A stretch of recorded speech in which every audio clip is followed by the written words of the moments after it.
राधे राधे दोस्तों। आज हमारे गुरुजी ने बताया है कि 28 मई को हमें क्या क्या करना चाहेंगे। राधे राधे दोस्तों। चलिए दोस्तों वीडियो को शुरू करते हैं। करेंगे किस एकादशी के व्रत पारण की। व्रत आप सभी ने किया होगा। 27 मई को 28 को इसका पारण करना है। कलश पर भगवान की स्थापना करवाई गई थी, जैसा कि कथा में भी वृतांत आया, भगवान कृष्ण के द्वारा कहा गया। तो इसका जो पारण है और पारण के दिन की जो पूजा है वो कैसे अलग है, अन्य एकादशी से ये आपको बताएंगे। मंत्र सहित पूरी पूजा करेंगे। बड़ी ही सरल विधि है पूजन की।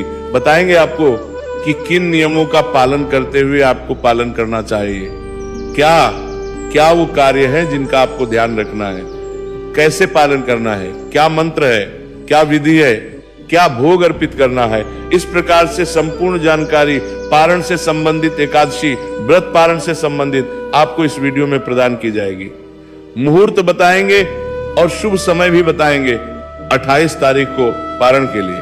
आपसे निवेदन है कि वीडियो यदि थोड़ा सा भी उपयोगी लगे तो एक बार लाइक अवश्य कीजिएगा और जितना हो सके शेयर कीजिएगा, जिससे कि अधिक से अधिक इसका लाभ ले सके, क्योंकि ये एकादशी बड़ी है और इसकी जानकारी की आवश्यकता सभी को है। और भगवान नारायण कहते हैं कि जो उनके भक्तों की सहायता करते हैं उनको अच्छी जानकारियां उपलब्ध कराते हैं। भगवान नारायण सदा उन पर कृपा करते हैं। भगवान नारायण की कृपा प्राप्त करने के लिए भी आपको अवश्य इसे लोगों तक शेयर करना चाहिए, जिससे कि सब लोग सही जानकारी के द्वारा पूजा कर पाए। आप देख रहे हैं प्राचीन मार्ग टीवी ज्योतिष संस्थान का प्रतिष्ठित यूट्यूब चैनल प्राचीन मार्ग टीवी धार्मिक। अगर चैनल पर नए हैं तो सब्सक्राइब करते, क्योंकि एक प्रतिष्ठित ज्योतिष संस्थान का चैनल है। यहाँ पर सभी जानकारियां ज्योतिष शास्त्र और पंचांग के आधार पर ही प्रदान की जाती है। प्रिय भक्तों, आइए जानकारी आरंभ करते हैं। आशा करते हैं आपने एकादशी का विधि विधान से पूजन कर लिया होगा। पूजा विधि की जानकारी हमने पहले ही प्रस्तुत की थी। दिन भर के जो नियम है उनको संक्षेप में मैं आपको समझा दूं। शांत चित्त रहते हुए दिन को व्यतीत कीजिए। किसी प्रकार के अपशब्दों का प्रयोग नहीं, अकारण क्रोध नहीं, किसी को नुकसान नहीं पहुंचाना, किसी भी इस प्रकार के कृत्य में शामिल नहीं होना जो दोषपूर्ण हो, और जो दुर्जन व्यक्ति है उनकी संगति में नहीं पड़ना। यहाँ तक कि शास्त्र कहते हैं कि आज के दिन तो आपको ऐसे व्यक्ति से वार्तालाप भी नहीं करनी चाहिए जो झूठ बोलते हैं, व्यभिचारी हैं, या जो अनुचित कर्म करते हैं। को कीर्तन करना चाहिए। कीर्तन की बड़ी महिमा है इस एकादशी पर, तो आपको कीर्तन अवश्य करना है। और कीर्तन अगर आपके आसपास नहीं होता है तो मैं आपके लिए एक वीडियो भेजूंगा। उस वीडियो में वो सभी स्तोत्र पाठ है जिनका श्रवण करके आप कीर्तन का पुण्य प्राप्त कर सकते हैं।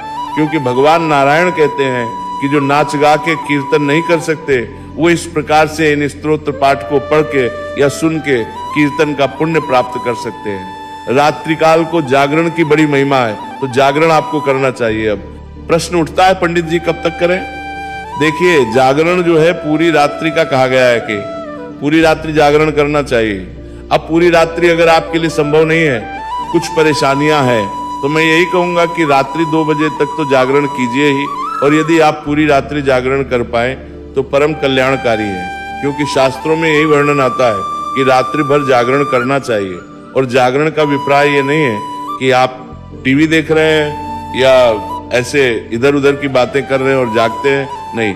भगवान की भक्ति कीजिए, भगवान के स्रोत सुनिए, पाठ सुनिए। मैं एक वीडियो भी अपलोड करता हूँ, उसमें वो सभी स्रोत पाठ होते हैं जो रात्रि जागरण या कीर्तन में सुनने पर पुण्य प्राप्त करने में सहायक होते हैं। तो आप उसका लाभ ले सकते हैं। आप उसे अवश्य सुनिए और उसका लाभ लीजिए। आहार की बात करें तो इसमें केवल फलाहार लेना चाहिए, या इसको निर्जला भी किया जा सकता है। इस एकादशी व्रत को जल पी के भी किया जा सकता है, फल खाकर भी किया जा सकता है। जैसे जिसकी सामर्थ्य हो, शारीरिक सामर्थ्य, उसके अनुसार आप आहार लीजिए। और अगले दिन आपको व्रत का पारण करना है। तो पारण के लिए आपको सुबह सूर्योदय से पहले स्नान करना चाहिए।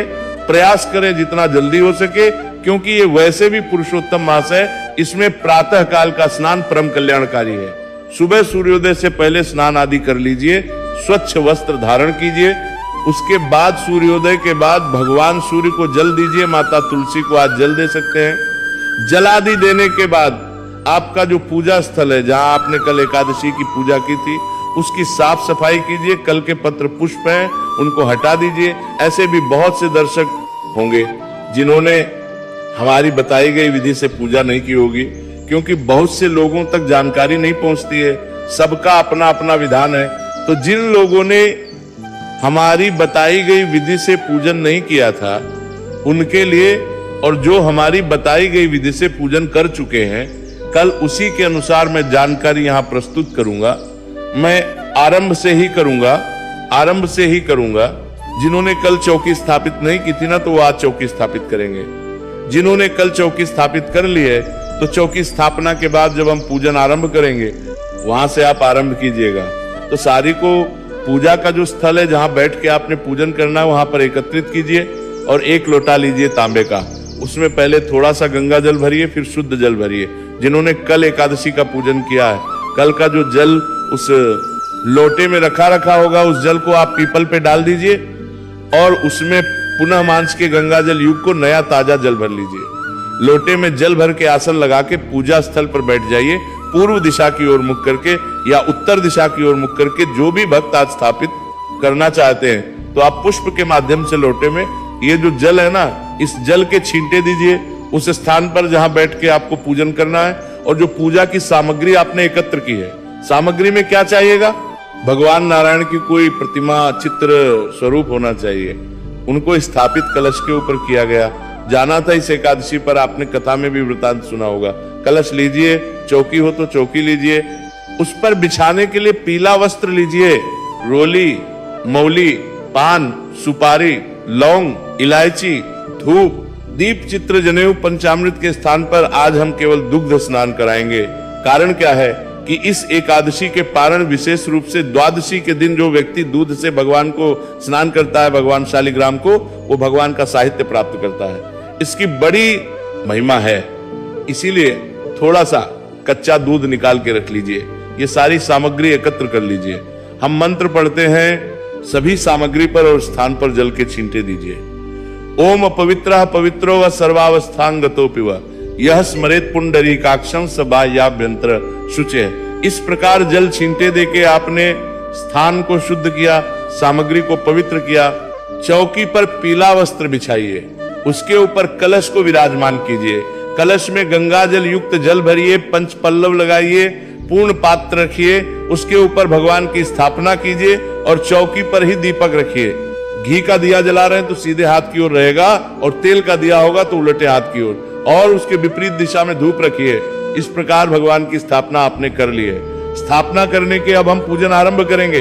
सबसे पहले भगवान को पद्य, अर्घ्य, आचमनी अर्पित कराया जाता है। तो एक कटोरी लीजिए, वो भगवान के सामने रख दीजिए।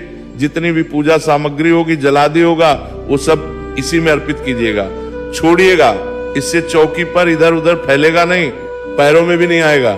जो प्रतिमा का पूजन कर रहे हैं वो प्रतिमा को किसी बड़े पात्र में विराजमान कीजिए, जिससे कि अच्छे से उनका अभिषेक करा पाए, नहला पाए। अब आप अपने सीधे हाथ पर जल लीजिए और हाथ धो लीजिए। हाथ धोने के बाद जल आचमनी करनी है आपको, तो 2-2 बूंद जल अपने सीधे हाथ पे लेंगे और जल आचमनी करेंगे। एक एक मंत्र पर जल लीजिए। ओम केशवाय नमः पी जाइए, जल लीजिए। ओम नारायणाय नमः पी जाइए, जल लीजिए। ओम माधवाय नमः पी जाइए, हाथ पे जल लीजिए। ओम हर्षिकेशाय नमो नमः हस्तो प्रक्षालन नमः, हाथ धो लीजिए। अपने आप को मौली बांधिए, तिलक कीजिए। ये जो जल आचमनी करनी है ना, इसके लिए जल थोड़ा सा आप किसी अलग पात्र में ले लीजिएगा, उसमें से आप जल आचमनी कीजिएगा मौली बांध के। तिलक करके अब आप धूप दीप को प्रज्वलित करेंगे। शुभम करोति कल्याणम आरोग्यम धन संपदाम शत्रु बुद्धि विनाशाय दीपक ज्योतिर्नमो चस्तुते। धूप दीप को जलाइए। धूप दीप जलाने के बाद अब भगवान को अर्पित करेंगे। भगवान को हमने स्थापित करवाया। अभी आपको बताया कि जो प्रतिमा का पूजन कर रहे हैं वो किसी पात्र में विराजमान करें। एक एक चम्मच जल एक एक मंत्र पर आपको भगवान को अर्पित करना है। जो तस्वीर पूजन कर रहे हैं वो सामने रखी हुई कटोरी में अर्पित कीजिएगा, और जो प्रतिमा का पूजन कर रहे हैं वो प्रतिमा को अर्पित कीजिएगा। के लिए 1 चम्मच जल अर्पित कीजिए। अर्घ्य अर्पित करेंगे। पुरुषोत्तम देवाय नमो आज में लेकर आएंगे। जलाज्म कराइए। जलाज्मी कराने के बाद आप प्रभु को स्नान कराएंगे। स्नान कैसे कराना है? जिनके पास शंख है वो शंख में जल भर लीजिए। अगर प्रतिमा का स्नान करा रहे हैं, जो तस्वीर पर पूजन कर रहे हैं, तो फूल से जल के छींटे दीजिएगा। स्नान जल छींटे दीजिए तस्वीर को, और भगवान को स्नान शंख में जल भर के उससे कराइए। या आप आज मणि से करा सकते हैं। दूध से स्नान कराएं। आज दूध के स्नान की बड़ी महिमा है। ओम नारायणाय नमः, शिवाय नमः, श्री पुरुषोत्तम देवाय नमो नमः। दूध स्नान कराइए प्रभु को। ओम नमो नारायणाय, ओम नमो नारायणाय, ओम नमो नारायणाय। स्नान कराने के बाद शुद्ध युद्धक स्नान, शुद्ध जल से स्नान कराएंगे। शुद्ध जल समर्पित कीजिए। शुद्ध जल से स्नान कराने के बाद अब आप भगवान को अपने स्थान पर विराजमान कीजिए। साफ वस्त्र से पहुंच दीजिए और प्रभु को वस्त्र अर्पित करेंगे। वस्त्र के रूप में एक मौली का टुकड़ा तोड़िए और अर्पित कीजिए। भाव रखिए कि आप भगवान को वस्त्र अर्पित कर रहे हैं। ओम नारायणाय नमः, शिवाय नमः, श्री पुरुषोत्तम देवाय नमो नमः। जनेऊ लीजिए। जनेऊ को रोली कुमकुम आदि से तिलक कर लीजिएगा। फिर भगवान को अर्पित कीजिए। यज्ञ को समर्पित कीजिए भगवान को। ये अर्पित करने के बाद इत्र फूल पे लगा लीजिए। रुई है तो रुई पे लगा लीजिए और वो अर्पित कीजिए भगवान को। इत्र अर्पित कीजिए। इत्र अर्पित करने के बाद अब आप प्रभु को मार्ग से तिलक कीजिए। ओम नारायणाय नमः, शिवाय नमः, श्री पुरुषोत्तम देवाय नमो नमः। तो प्रेम से भगवान को तिलक कीजिए। भगवान को तिलक करने के बाद पुष्प अर्पित करेंगे। फूलों की माला है तो माला पहनाइएगा। नमः नमः शिव पुरुषोत्तम देवाय नमो नमः। पुष्प समर्पित कीजिए। माला है तो माला पहनाइए। धूप और दीप दिखाइए। धूप दिखाइए, दीप दिखाइए। धूप दीप दिखा के और भगवान को अर्पित कीजिए। नैवेद्य में क्या है? नैवेद्य में राधे राधे भगवान को आप फल अर्पित कर सकते हैं, मिठाई अर्पित कर सकते हैं, या आज के दिन पीले रंग के कोई भी आपके पास फल हैं, आम आदि वो लगा सकते हैं। भोग में बताशा रख दीजिए। अगर कुछ नहीं है तो, या मिश्री है तो मिश्री रख दीजिए। ओम नारायणाय नमः, शिवाय नमः, श्री पुरुषोत्तम देवाय नमो नमः। वैद्य अर्पित कीजिए। भगवान को 1 चम्मच जल भगवान को अर्पित। नमः शिवाय नमः, शिव पुरुषोत्तम देवाय नमो नमः। पान का एक पत्ता लीजिए, उस पे 2 लौंग 2 इलायची, 1 सुपारी रखिए और वहां भगवान को अर्पित कीजिए। ओम नारायणाय नमः, शिवाय नमः, श्री पुरुषोत्तम देवाय नमो नमः। तांबूलम पुंगी फलम शिव दक्षिणाय शुभ दो वर दो भवा। जो दक्षिणा अर्पित